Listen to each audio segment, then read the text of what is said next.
"Old lady, don't even think about coming here. I don't need you. Go die of old age alone." When I read those words on my cell phone screen, on the night of December 22nd, I felt as if someone had ripped the heart out of my chest with their bare hands. I was in the kitchen of my modest cottage, wrapping the gifts I had prepared with so much love to take to my son, William, the next day. A jar of my homemade blackberry preserves, the kind he had loved since he was a little boy. A wool scarf that I had spent weeks knitting, even with my fingers aching from arthritis.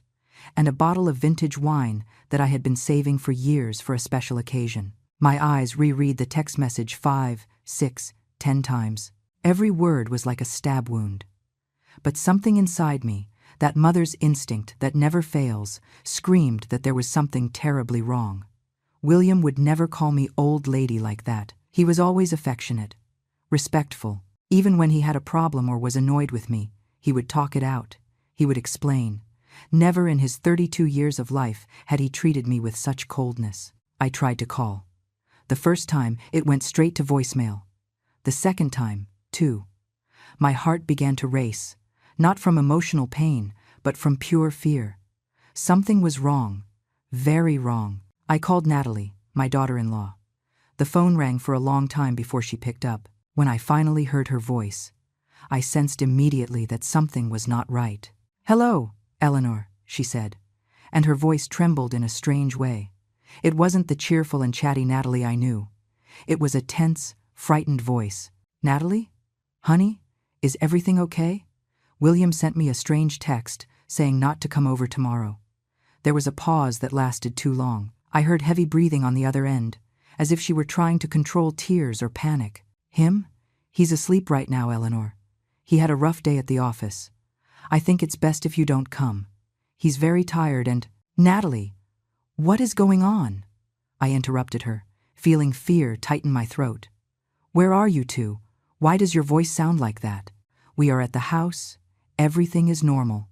It's just that—" "Ow! Excuse me, Eleanor. It's really loud here.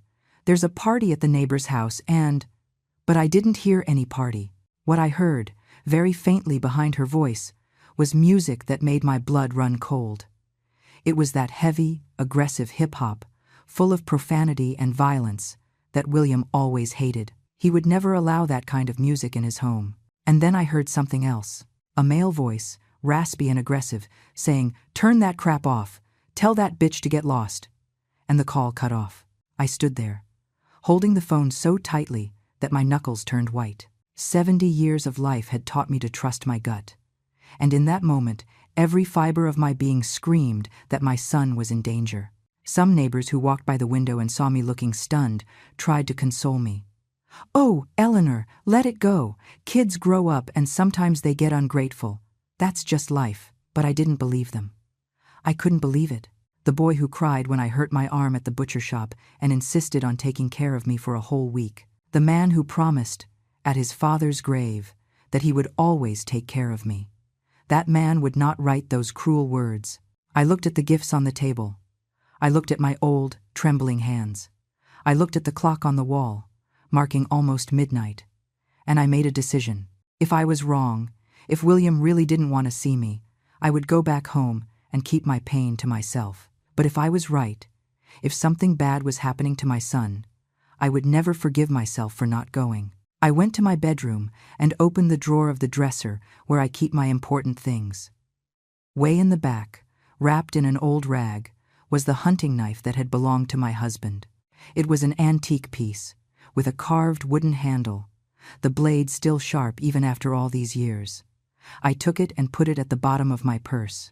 I am not a violent woman. I spent my entire life caring for people, healing wounds, not causing them. But that night, if someone had hurt my son, they would discover that a mother protecting her young is the most dangerous creature in this world. I put on my warmest coat, grabbed my purse, and left the gifts behind.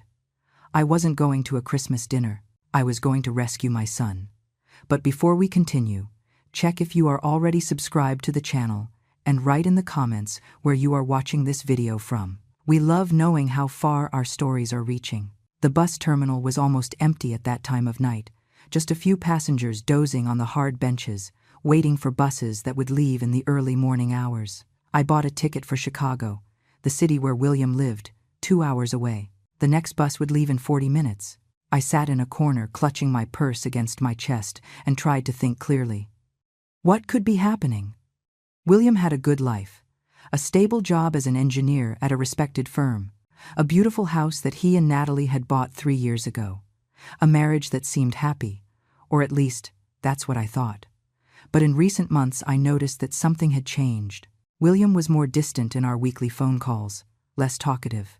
When I asked him if everything was okay, he said yes, but his voice didn't have the same joy as before. Natalie also seemed different the few times we talked, more nervous, more evasive. I attributed it all to work stress, to the pressures of adult life. I never imagined it could be something more serious, something dangerous. The bus finally arrived. I climbed the steps with difficulty, my old legs protesting against the rush and fatigue. I found a seat in the back and settled in by the window. The night outside was pitch black, just a few occasional lights from isolated houses flickering in the darkness as the bus moved down the highway. I closed my eyes, but I couldn't sleep. My mind kept replaying every detail of the call with Natalie, that aggressive male voice in the background. Who was it? Why was he in my son's house? And why was Natalie so scared? I thought about her brother, Jackson. William had told me, months ago, about the problems Jackson was causing. Mixed up with the wrong crowd, always asking to borrow money, showing up at the house drunk. William had forbidden Jackson from entering his home after a nasty fight where Jackson had stolen some valuables to sell for drugs. Could it be him? Had Jackson come back? And if so, what would he be doing there? The fear grew inside me like a living, pulsing thing. I squeezed my purse tighter, feeling the outline of the knife through the fabric. I didn't know exactly what I would find when I got there, but I knew I needed to be prepared for anything. The 2 hours of travel seemed like an eternity. When we finally arrived at the bus depot in downtown Chicago, it was already past 2 in the morning. I got off the bus, feeling the biting cold of the early morning penetrate my bones. My old body ached, but I ignored the pain. There were more important things at stake. I hailed a cab to the suburb where William lived. The driver, a middle-aged man with a sleepy face, tried to make small talk, but I barely answered. I was too focused on what was to come, on what I might find. When we got close to William Street, I asked the driver to stop about 3 blocks away. I didn't want to draw attention by arriving in a taxi right in front of the house. I paid the fare and got out, feeling my legs tremble, not from cold or fatigue, but from pure fear and determination. I walked slowly down the silent street. It was a quiet residential area, nice houses with well-kept lawns. Some still had Christmas lights twinkling, creating a festive atmosphere that contrasted cruelly with the terror I felt in my chest. William's house was in the middle of the block. When I saw it, my heart almost stopped. All the lights were out, the curtains drawn. But what scared me the most was the vehicle parked out front. It wasn't William's silver sedan. It was a black SUV, old and dented, with tinted windows, and there was another car behind it, equally suspicious. I hid behind a large tree on the sidewalk across the street and watched. The house was completely dark and silent, too silent. The neighbor's house next door had Christmas lights blinking cheerfully. The other one had a lit-up Santa Claus in the yard. But my son's house seemed dead, as if it were abandoned. But I knew it wasn't empty. Those strange cars parked there were proof of that. I waited about 15 minutes, just watching, trying to understand the situation. My body was shaking, not just from the cold, but from the fear of the unknown. What was happening inside? Where was William? And Natalie? Finally, I gathered my courage and crossed the street. I walked slowly, trying to make as little noise as possible. When I got close to the living room window, I tried to peek through a crack in the curtains. At first, I didn't see anything, but then my eyes adjusted to the darkness and I could make out shapes inside. There were people in the living room, at least 3 or 4. They were sitting down, seeming to be talking, but I couldn't hear what they were saying. Where was William? I decided to go around the house. I had to find a way in, an open window, some way to find out what was going on. The side gate that led to the backyard was ajar. I pushed it slowly, praying it wouldn't make a noise. It creaked a little, but not enough to alert anyone inside. The backyard was just as dark as the front of the house. There was a small shed in the corner where William kept tools and gardening equipment. The back windows of the house also had the curtains drawn, but one of them had a small gap. I approached carefully and put my eye to the opening. What I saw made my blood run cold. In the kitchen, under a dim light, were Natalie and a man I recognized as Jackson, her brother. But Jackson looked different from what I remembered, thinner, with a gaunt face, sunken and red eyes. He had new tattoos on his arms and neck, and there was a gun on the kitchen table, right next to a bottle of liquor. Natalie was leaning against the sink, arms crossed, crying silently. Jackson was gesturing aggressively, saying something I couldn't hear through the glass. He pointed at her, then toward the living room, clearly nervous and agitated. But what scared me the most was noticing that William wasn't there. He wasn't in the kitchen. I didn't see his shadow anywhere. Where was my son? Suddenly, Jackson grabbed the gun from the table. Natalie jumped in fright and covered her mouth with her hands, stifling a scream. He didn't point it at her, but he waved the gun in the air while he spoke, as if he were making threats. My heart beat so hard I feared they might hear it. I backed away from the window and leaned against the wall of the house, trying to think. I needed to find William. I needed to know if he was okay, and I needed to do it without being seen, without alerting Jackson and whoever else was inside. I looked toward the shed window in the yard. It was locked with a large, new padlock. Strange. William never locked the shed with a padlock. He always said there was nothing of value inside, just old tools and flower pots. Why lock it now? And why with such a big lock? I approached slowly, stepping on the wet grass that muffled my steps. When I got close to the shed, I heard something that made every muscle in my body tense up. A moan. Low, stifled, but unmistakable. It was coming from inside the shed. I pressed my ear against the old wooden door. I listened again. It was definitely a moan of pain. And then, so softly I almost didn't hear it, a voice whispered, "Please, water." I recognized that voice instantly. Even hoarse, even broken by pain, it was my son's voice. "William," I whispered, pressing my mouth against the crack in the door. "William, it's me. It's Mom." There was silence on the other side. Then the sound of chains moving. Chains? My God, what had they done to him? "Mom?" William's voice came, incredulous, desperate. "Mom, no, you can't be here. You have to leave. Now. It's dangerous." "I'm not going anywhere without you," I replied, trying to control the tremor in my voice. "What did they do to you? What is happening?" Through the crack, I heard my son start to cry. Not a child's cry, but the cry of a grown man completely broken, defeated. "They got me, Mom. Jackson and his friends. They're using my house to hide drugs." I found out and tried to stop it. I tried to call the police, but they grabbed me before I could. "They beat me, Mom. They broke my leg. They chained me up here." Every word was a stab in my heart. My son, my boy, was in there, hurt, chained up like an animal. "And Natalie?" I managed to ask, although I could barely speak. She's scared. Jackson threatened to kill her if she didn't cooperate. He forced her to give him my unlocked cell phone. He was the one who sent that text to you. He wanted to make sure no one came here and ruined his plans. The rage I felt in that moment was so intense it overshadowed even the fear. How dare they? How dare they do this to my son? In his own home? "Mom, please, go," William implored. "They're going to kill you if they find out you're here. Jackson is high, out of control. He has a gun. He's already said several times that he's going to kill me as soon as he's done using the house. He says he's going to make it look like an accident. Please, Mom, save yourself." "I am not leaving you here," I replied firmly, wiping the tears streaming down my face. "I am your mother. I brought you into this world. I took care of you when you were little and sick. I taught you to walk, to talk, and I am not going to abandon you now." I looked at the padlock.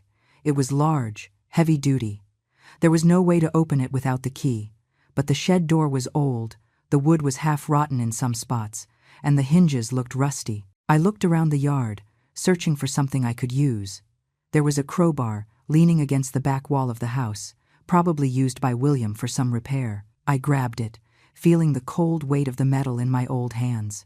I went back to the shed and inserted the tip of the crowbar between the door and the frame, just below the padlock. I wouldn't try to force the lock itself, but rather rip out the rusty hinges. "Mom, what are you doing?" whispered William, alarmed. "The noise is going to alert them." "Then I better be quick," I replied.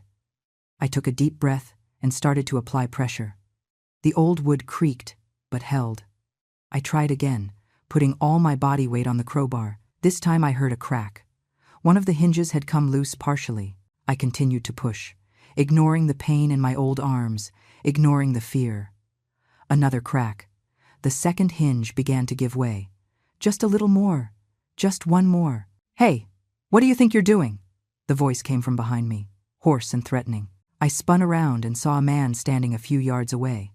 He was big, muscular, with a shaved head and tattoos covering his arms. He had come out of the back of the house and was now looking at me with an expression between surprise and rage. "Jackson is gonna love this," he said, advancing in my direction with a cruel smile. A nosy old lady coming to stick her nose where it doesn't belong. My hand searched inside the purse still hanging from my shoulder. My fingers found the wooden handle of the knife. I pulled it out and opened the blade with a quick movement.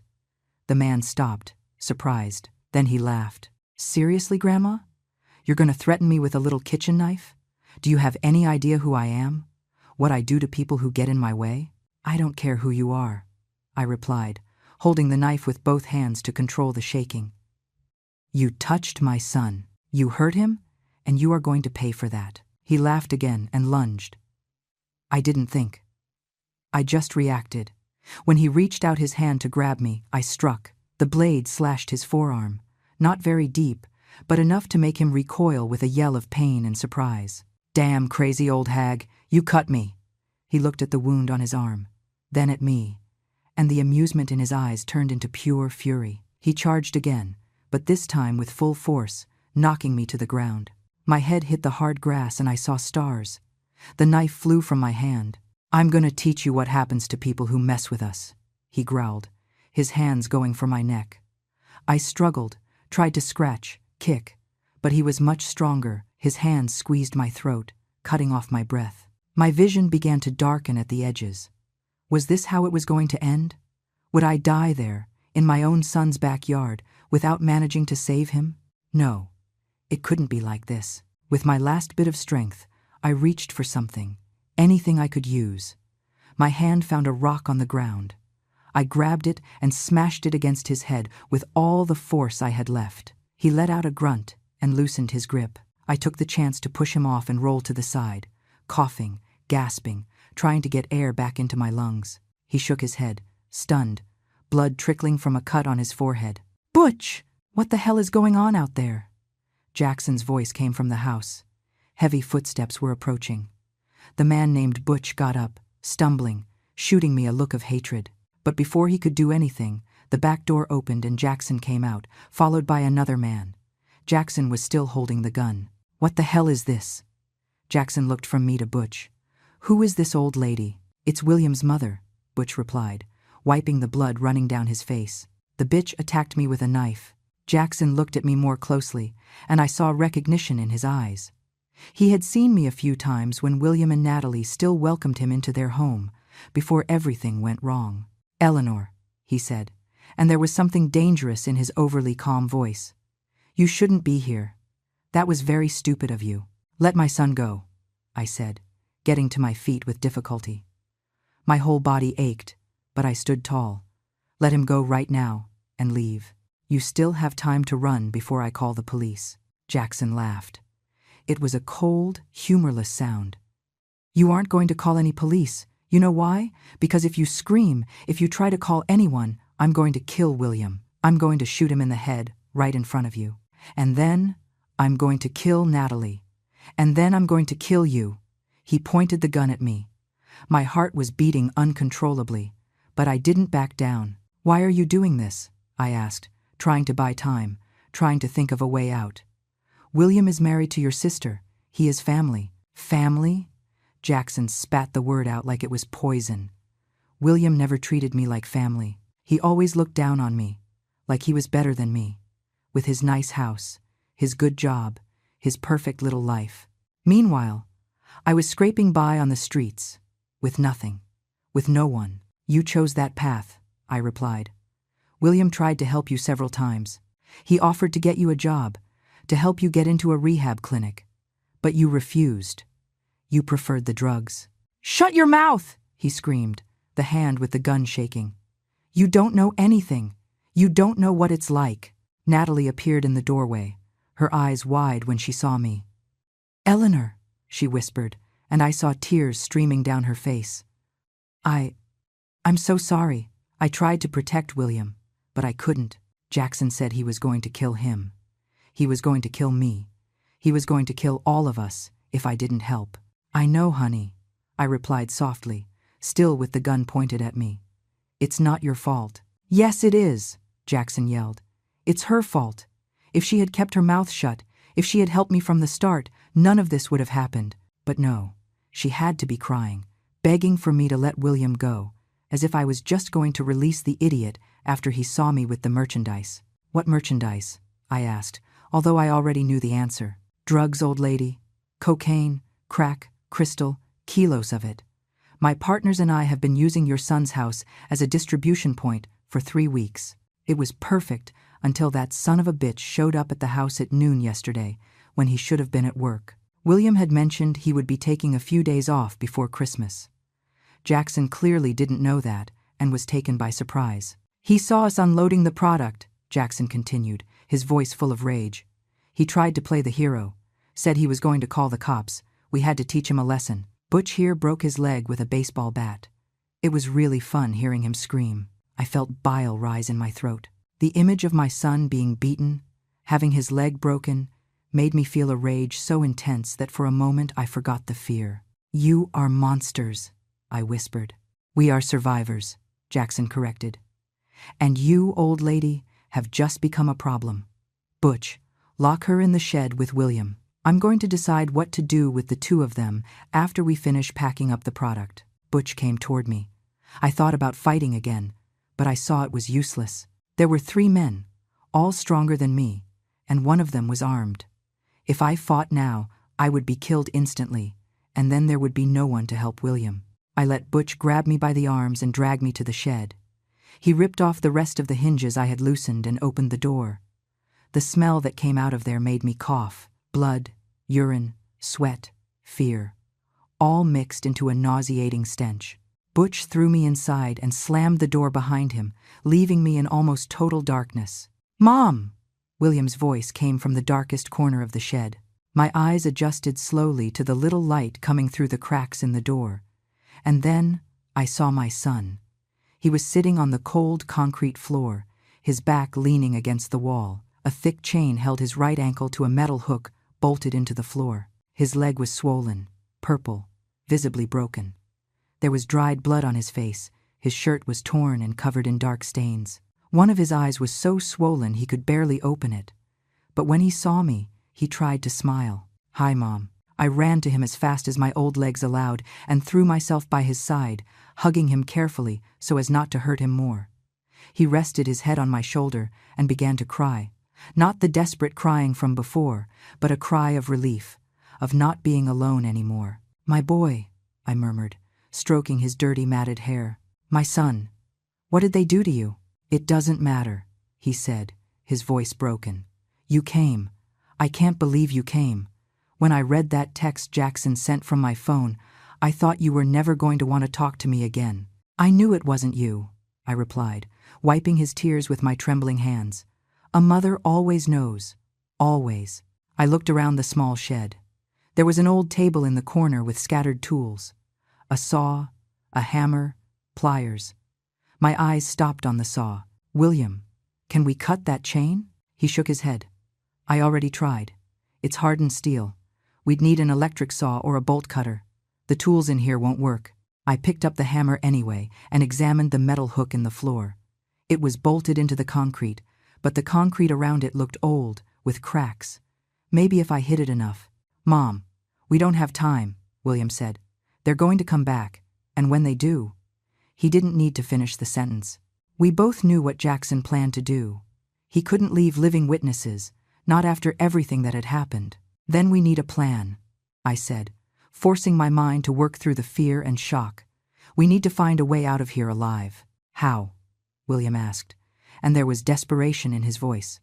There are 3 men, one of them armed.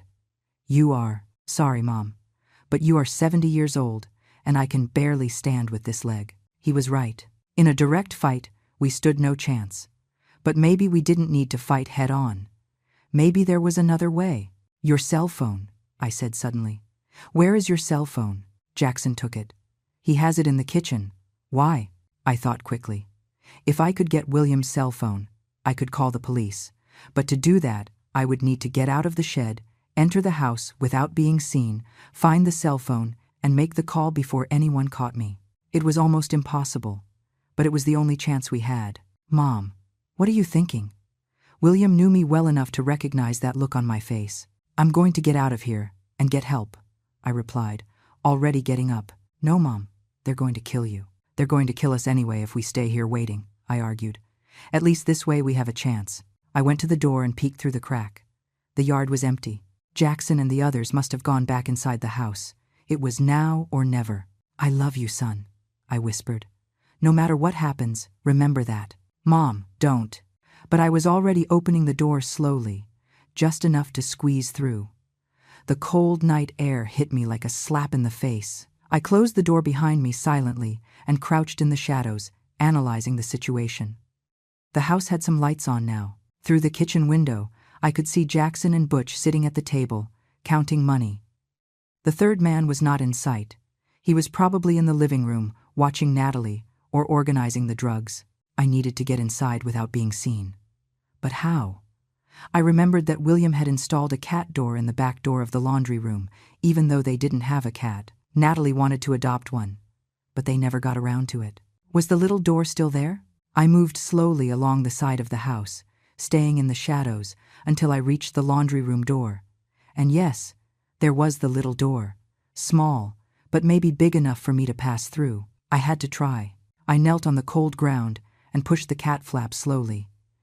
It opened with a slight squeak that made me freeze, my heart pounding. I waited, listening. No alarm sound, no one coming to investigate. I pushed my body through the narrow opening. It was difficult. My old bones protesting, my muscles screaming with the effort. I got stuck halfway for a terrible moment, but I managed to wiggle and squeeze through. I was inside. The laundry room was dark and silent. I moved like a ghost to the door that led to the hallway. Through it, I could hear voices coming from the kitchen. Let's finish this soon, Jackson was saying. It's already too risky if someone notices William didn't show up for work after the holidays. We're going to make it look like an accident, replied Butch's voice. House fire. His body and the old lady's burned too badly for clear identification. We'll say they were cooking something, and it all went to hell. And Natalie? She disappears, vanishes. People will think she ran away after the trauma of losing her husband and mother-in-law. No body, no crime. My blood ran cold. They had it all planned. And Natalie? Poor Natalie. She would be forced to disappear, to live in fear forever, knowing what happened, unless I stopped it. William's cell phone was on the kitchen table. I could see it from there, but there were 2 men between it and me. I needed a distraction. My eyes swept the laundry room. A washer, a dryer, cleaning products, a broom, a bucket, and a gallon of bleach. A terrible and brilliant idea sprang into my mind. I grabbed the gallon of bleach and a bottle of all-purpose cleaner with ammonia that was under the sink. I knew from my own experience that mixing certain cleaning products could create toxic fumes. It was dangerous, irresponsible, and exactly what I needed. Silently, I poured a generous amount of bleach into the bucket. Then I added the cleaner. The mixture began to foam immediately, and a strong, suffocating vapor began to rise. I lifted the bucket, took a deep breath, and threw it through the open hallway door toward the kitchen. The bucket flew, spilling its contents across the floor and spreading that toxic vapor. Jackson and Butch jumped out of their chairs, shouting, "What the hell is this? Is something burning?" The chemical smoke quickly invaded the hallway and began to enter the kitchen. The men were coughing, eyes watering. In the confusion, I ran out of the laundry room, holding my breath as long as I could, and snatched the cell phone that was on the table. "It's the old lady," yelled Butch when he saw me. "She's here." But I was already running back, fleeing from them, with the cell phone pressed against my chest. Heavy footsteps followed me. Jackson was shouting obscenities. I reached the living room and saw the third man getting up from the sofa, confused. Natalie was in the corner, eyes wide. There was no time for explanations. I ran to the front door and threw it open, bolting out of the house. The cold night air burned my lungs as I ran down the silent residential street. Behind me, I heard the door open violently and the men coming out. "Get her, damn it! Don't let her escape." My old body wasn't used to this. Every step was agony, my heart beating so hard I thought it would explode. But I kept running, my fingers already trying to unlock William's cell phone while I ran. Thank God, it didn't have a password. He always left it unlocked when he was home. I dialed 911 as I ran, almost tripping over a crack in the sidewalk. 911. "Emergency," a female voice answered. "Help!" I screamed, panting. "They are chasing me. Acacia Street, number 245. My son is kidnapped. There are drugs in the house, armed men." A gunshot rang out behind me. I heard the asphalt get hit a few yards away. I screamed and threw myself behind a parked car. "They shot at me! They are shooting!" I yelled into the phone. "Ma'am, stay calm. Units are on the way. Where are you exactly?" But I couldn't answer. Jackson and Butch were running in my direction. I got up and kept running, turning down a side street, then another. The neighborhood was a maze of residential streets I didn't know. Another shot. This time it hit a streetlight above me, shattering the glass and showering me with shards. I turned another corner and saw a small church. The door was locked, but there was a side gate that led to a garden. I ran there and threw myself behind a stone statue of the Virgin Mary, panting, every muscle in my body screaming. I pressed the cell phone against my chest, trying to control my breathing, trying not to make a noise. Heavy footsteps approached. I heard Jackson and Butch's voices arguing. "Did you see where she went? She has to be around here somewhere. The old lady can't have gone far. We have to find her before the cops arrive. If she talked to them, they must be on their way. Then let's find that bitch quickly and end this." I remained completely motionless, hidden behind the statue, praying silently that they wouldn't find me. My whole body was shaking, not from cold, but from pure terror. I had a cell phone.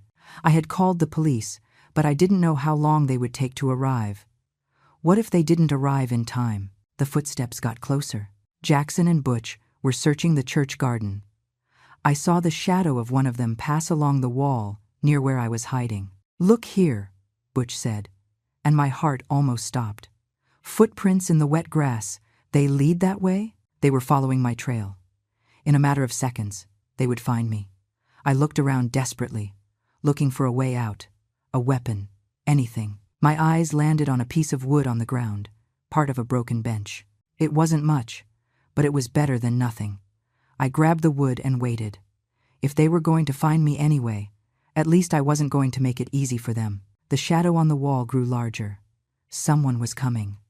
I gripped the wood with both hands, ready to swing it with all the strength I had left. And then I heard the most beautiful sound in the world. Sirens. Distant, but unmistakable. The police were coming. "Damn it," cursed Jackson. "Let's go. Now!" "What about the old lady?" "Screw the old lady. If we stay here, we're gonna get busted. Let's go. Fast." The footsteps ran away. I heard the sound of an engine starting, tires screeching on the asphalt. They were fleeing. I waited a few more minutes, just to be sure, before coming out from behind the statue. My legs barely held me up. I stumbled to the church garden gate and leaned on it, trembling uncontrollably. The sirens were closer now. Blue and red lights began to flash in the street. 2, 3, 4 patrol cars arrived, braking sharply. Police officers got out with guns drawn. "Here!" I shouted with all the strength remaining, waving. "I called! It's me!" An officer approached cautiously, gun still pointed until he was sure I wasn't a threat. "Ma'am, did you call emergency services?" Yes. I breathed with difficulty. "My son. He is kidnapped on Acacia Street, number 1245. They hurt him. They broke his leg. There are armed men there. Drugs. There is a woman too, Natalie. She is my daughter-in-law. They forced her. The words came out in an incoherent rush. The police officer held me gently by the shoulders. Calm down, ma'am. Breathe. We already sent units to the address. Are you injured? I looked at myself as if seeing myself for the first time. My clothes were torn and dirty. I had scratches on my arms and legs. My head throbbed where I had hit it when Butch knocked me down. But none of that mattered. My son, I said. I need to get to my son. The officer led me to one of the patrol cars and had me sit in the back seat. Another officer brought me a bottle of water and a blanket. I drank greedily, realizing how dehydrated I was. My whole body ached. But my mind was focused on only one thing. William, we are going to take you to the hospital to be examined, the officer said. No, I replied firmly. First, I want to see my son. I need to know he is okay. The officer hesitated, but something in my expression must have convinced him that arguing was useless. He spoke something into the radio and then said, All right, I'm going to take you there, but you need to promise you'll let the paramedics examine you afterwards. I agreed, and he drove to William's house. When we arrived, there were at least 6 patrol cars blocking the street. Armed police had surrounded the house, but it seemed there was no one left inside. The suspects fled before we arrived, the officer informed me. But we found evidence of drug trafficking inside the house, a lot of material, and we found a woman, Natalie. She is being attended to right now. She said there is a man locked in the shed out back. My son. I got up so fast I almost fell. Let me see him, please. The officer helped me out of the car and guided me to the yard. There were paramedics running back and forth, more police photographing the scene, collecting evidence. And there, coming out of the shed on a stretcher, was William. William! I screamed, running toward him as fast as my old legs allowed.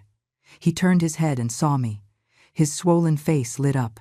Mom! The paramedics stopped the stretcher so I could get close. I took William's hand, squeezing it tight. He was alive, hurt, suffering, but alive. Is the lady his mother? Asked one of the paramedics. We are going to take him to the hospital now. His leg is badly fractured and he is in shock, but he is going to be okay. I looked at my son and saw tears streaming down his face. You saved my life, he whispered. You are incredible, Mom. You are my son, I replied simply. I will always protect you, always. They took him to the ambulance. I went with him, holding his hand the entire way to the hospital. Natalie was there too, on another stretcher, in shock, but physically unharmed. The paramedics examined me lightly and said I also needed to be treated. But I insisted on staying close to William. At the hospital, they took William straight to surgery. His leg was so badly broken that he would need metal pins and plates. I sat in the waiting room, still wrapped in the blanket the police gave me, and it was only then that everything hit me at once. I started to cry. Not a delicate cry, but deep sobs that shook my whole body.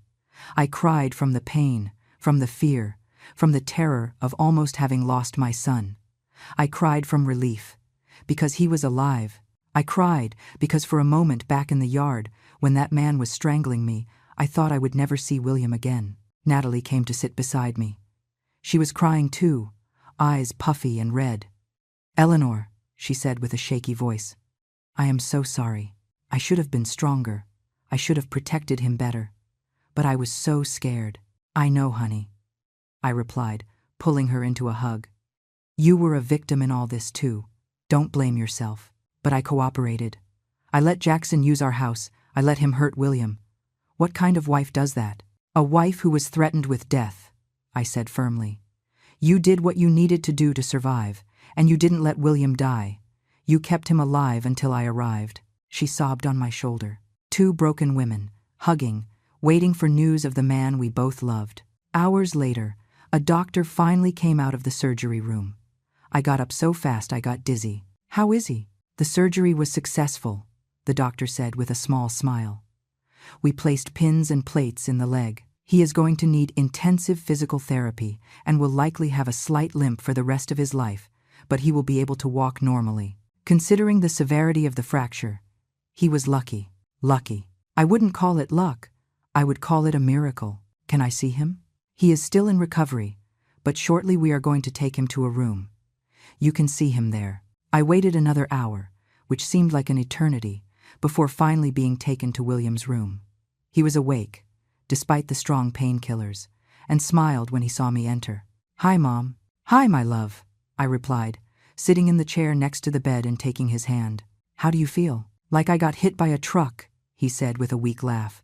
"But alive thanks to you." "You scared me a lot," I admitted. "When I read that text, I knew you would come," he interrupted. "Even when Jackson said he was sure you wouldn't come, that you were going to believe the message. I knew you are too smart to fall for that, and that you love me too much to abandon me." I squeezed his hand, unable to speak because of the lump in my throat. "Mom! You faced armed men. You invaded a house full of drug dealers. You fought a guy 3 times your size. You are the bravest person I know." "It wasn't bravery," I replied. "It was love, and love makes you capable of anything." A police officer entered the room at that moment asking for permission. It was a detective, an older man with gray hair and tired eyes. "Sorry to interrupt," he said, "but I need to ask some questions, if you folks are up to it." We spent the next hour telling everything, from the moment I received the message to the escape through the neighborhood. The detective took careful notes, occasionally asking questions to clarify details. "Did you manage to catch the men?" I asked when we finished. The detective shook his head. "Not yet, but we have their names, descriptions, and a national search has been initiated. They won't run for long, especially with all the evidence we found in the house. There were enough drugs there to put them all in jail for decades." William stayed in the hospital for 5 days. I stayed with him the whole time, sleeping in an uncomfortable chair next to his bed, refusing to leave even when the nurses insisted I should rest at home. Natalie came every day too. At first, she and William barely spoke. There was tension between them, a silent pain. But slowly, as the days passed, they began to talk for real, about what had happened, about the fear, about Jackson's betrayal. "He is my brother," Natalie said in a particularly difficult moment. "I grew up with him, and even knowing about all his problems, I never thought he would be capable of something like this, of hurting you, of threatening us with death." "He isn't your brother anymore," William replied. But his voice was gentle, without anger. "The Jackson you knew died a long time ago. Drugs killed that person, and left only a violent stranger." It was on the 3rd day that we received news from the police. They had caught Jackson and Butch. The 3rd man was still at large, but it was a matter of time. Jackson was caught trying to cross the border down south. He had money and drugs in the car. "He will be tried," the detective informed us. "With all the evidence we have, plus your testimonies, he's going to get at least 20 years, probably more." Natalie broke down in tears when she found out. Tears of relief, but also of loss. As much as Jackson had become a monster, he was still her brother. And now he would lose decades of his life behind bars. When they finally discharged William, we returned to his house. The police had released the crime scene, but everything was overturned, messy from the investigation. Natalie and I spent days cleaning, organizing, trying to make the house look like a home again instead of a scene of horror. The shed out back was completely cleaned out. I insisted on doing that myself, even though William protested. I needed to erase any trace of what had happened there. I washed the floor where my son had bled. I removed the chain and the metal hook. I painted the walls a bright, cheerful color. When I finished, it wasn't a prison anymore. It was just an ordinary shed again. William did physical therapy 3 times a week. It was painful, exhausting, but he persisted.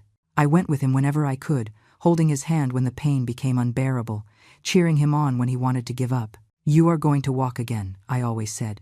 "You are going to run again, dance, live. This is temporary. The pain is temporary. But you are strong. You are my son, and we don't give up." It took 3 months, but he finally managed to walk without crutches, with a slight limp, as the doctor predicted. But he was walking, and every step was a victory. It was on a Sunday in March, 4 months after that terrible night, that we had the court hearing. William, Natalie, and I sat on the victim's bench while Jackson and Butch were brought in handcuffed. Jackson was unrecognizable, too thin, with deep dark circles, eyes empty. When his gaze met mine, I didn't see remorse. I only saw anger. Anger at having been caught. Anger at having lost. The trial was quick. With all the evidence against them, the drugs found in the house, the testimonies, the footage from neighborhood security cameras showing the suspects fleeing, there was no possible defense. Jackson was sentenced to 25 years in prison. Butch got 30 years for attempted homicide against me and drug trafficking. The third man, whenever he was captured, would face similar charges. When the judge banged the gavel, announcing the sentences, I felt an immense weight being lifted from my shoulders. Justice had been done. My son was safe. We were all safe. Natalie cried throughout the sentencing. Afterward, in the courthouse hallway, she approached her parents, who had come to support her, horrified by what their son had done. "Do you want to see him?" asked her mother. "Before they take him away?" Natalie looked at William. He nodded his head. "Go. Say what you need to say. I'll be here when you get back." Natalie went, escorted by guards, to the room where Jackson was waiting to be transported back to prison. I don't know what she said to him. She never told, but when she returned, her eyes were red, but also at peace, as if she had closed a chapter. That night, the three of us, William, Natalie, and I, sat at the dining table in their house. I had made William's favorite stew, the same one I used to make when he was a kid and was sick or sad. "Thanks, Mom," said William, his hand finding mine across the table. "For everything. For not believing that text. For coming to find me. For risking your life to save me." "You are my son," I replied, as I had said so many times. "I will always protect you, no matter what, no matter when, no matter from whom." Natalie wiped a tear from her face. "Eleanor, I want to say thank you too. You saved William, but you also saved me. If you hadn't shown up, if you hadn't called the police, I don't know what would have happened to us. We are family," I said simply. "And family protects each other." We ate in a comfortable silence, but it was a different silence from the heavy and terrifying silence of that terrible night. It was a silence of peace, of safety, of love. Months passed. Spring gave way to summer, and then to autumn. William returned to work, although on a reduced schedule at first. His limp diminished with continuous physical therapy until it was barely noticeable. Natalie changed jobs. The old one reminded her too much of her brother, of the whole tragedy. At the new job, she blossomed. She made new friends. She started therapy to deal with the trauma. Slowly, the cheerful woman she used to be began to return. I went back to my cottage, but I visited William and Natalie every week. Sometimes I stayed the whole weekend. We cooked together, watched movies. We simply lived. We appreciated every peaceful moment after having been so close to losing them. It was in December, almost a year after that horrible night, that William called me. "Mom, this year Christmas is going to be different," he said. "This year we are going to do it right. You are coming here on Christmas Eve and you are staying with us until after New Year's. No excuses. But don't you two want privacy? Mom, you are part of our family. You always were. And this year, we have a lot to celebrate. We have being alive, being together, being safe." So, on Christmas Eve, I went to their house. This time I didn't just bring simple gifts. I brought my heart full of gratitude. The house was beautifully decorated. Christmas lights twinkled in the windows. A huge tree occupied the corner of the living room, covered in ornaments and memories. There was music playing, not violent rap, but soft and joyful carols. We ate turkey breast that William and Natalie cooked together. We laughed, told stories, toasted with cheap but delicious wine. And when midnight arrived, we hugged. "Merry Christmas, Mom," William said, hugging me tight. "I love you so much." "I love you too, my son. I will always love you." I looked around the room. The lit tree, the gifts underneath it, the smiling faces of the people I loved, and I felt my heart overflow. 1 year ago, around this same time, I had received a text message that changed everything. A cruel, false message, but one that ended up leading me to save my son. And now, a year later, we were here. Scars, yes. Trauma, for sure. But alive, together, a family. People say that maternal instinct is the most powerful force in the world. And after everything I went through, I believe that completely. Because a mother's love knows no limits, knows no fear. When your child needs you, you find strength you didn't even know you had. You face armed men, invade houses, fight against the impossible, and you do all that without thinking twice, because there is no choice. Protecting your child isn't a conscious decision. It is an instinct as basic as breathing. That Christmas night, as we sat together in the living room, I looked at William, my son, my miracle, and I thought about all the mothers out there. Mothers who face their own demons to protect their children. Mothers who fight silent battles that no one sees. Mothers who never give up, no matter how hard it gets. And I thought, if you ever feel that instinct saying something is wrong with your child, believe it. Don't ignore it. Don't let fear or doubt paralyze you, because a mother always knows, and sometimes, that instinct is the only thing between your child and disaster. William squeezed my hand, bringing me back to the present moment. What are you thinking about, Mom? About how lucky I am, I replied honestly. To have you, to have survived, to be here. In this moment, he smiled. That smile I had known since he was a baby. Luck has nothing to do with it. You saved me. You are a hero, Mom. I am not a hero, I corrected. I am just a mother, doing what any mother would do, protecting her child. And it was true. I didn't do anything extraordinary. I just did what my heart commanded, what my love for William demanded, and I would do it all again, without hesitation, if it were necessary. Because that is the thing about being a mother. You never really stop being a mother. It doesn't matter how old your child is. It doesn't matter how independent they are. When they need you, you are there, always. And that cruel message I received a year ago, "Old lady, don't even think about coming here. I don't need you." It ended up proving exactly the opposite. My son needed me more than ever, and I showed up. I fought, I won, because that is what mothers do. We show up, always. Now, if you like this story, click subscribe, and tell me in the comments which part left you with your mouth open. Oh, and don't forget to become a member to get access to exclusive videos that I don't upload here. I'll see you there.